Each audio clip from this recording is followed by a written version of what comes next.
Assalamu alaikum, туғаным қандайсыз? Денсаулық жақсы, жақсы жүресіз бе? Сізге бір маанилүү нерсени айтып берейин деп турам да. Жашоо өмүрдөгү бир сонун нерсе да бул, эгерде аягына чейин уккан болсоңуз. Такси кылып жүрөм, ошто. Анан жаныма аксакал киши отуруп калды. Жашыңыз канчада десем, 75-те дейт да. Анан сурадым да, кызык болду магачы. Анан ушул өмүрүңүз кандай өттү? Акырын өттү, же тез өттү депчи, бат өттү деп сурасам айтып атат да. Мындай кылды да. Деп коюп, маштан айдап кеттим, анан мен билдим да.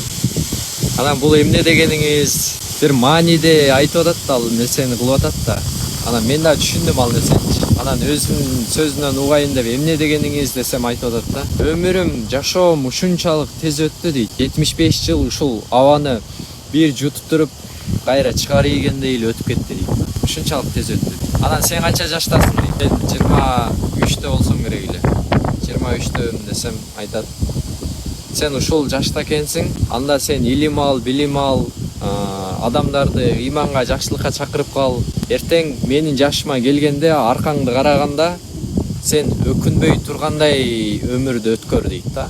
Мен Кудайга шүгүр эле жашадым, бирок азыркы адамдар ошондой мындай жөн эле өткөрүп жатат жашоолору деген максатта айтып атат да. Сен мындай кийин пайдалуу кылып өткөрүпмүн, шүгүр деп айта тургандай өмүрдү өткөр дейт. Өкүнүп калбай тургандай өмүрдү өткөр дейт да. Ошо сыгарындай туугандар, келиңиздер намазды баштайлы, жакшылык иштерди кылалы, бирөөлөр менен урушуп, согушуп, баягы өмүрүбүздү өткөрүйбейли. Бирөөлөргө душман болуп, мусулманга өзү негизи душман болбойт да, билесиздер да. Өзү негизи душманыбыз биздики шайтан. Ошол шайтан анан бизге каршы чыккан башка диндегилер же болбосо ошондой бир башка адамдар болсо ошолорго душман болсок болот. Анан мусулманга душман эмес да. Кураныбыз бир, кыблабыз бир, Кудайыбыз бир. Эртең жаназага турганда да ошол башка улутта болсо да, мусулман болсо келип жаназаңызга турат да.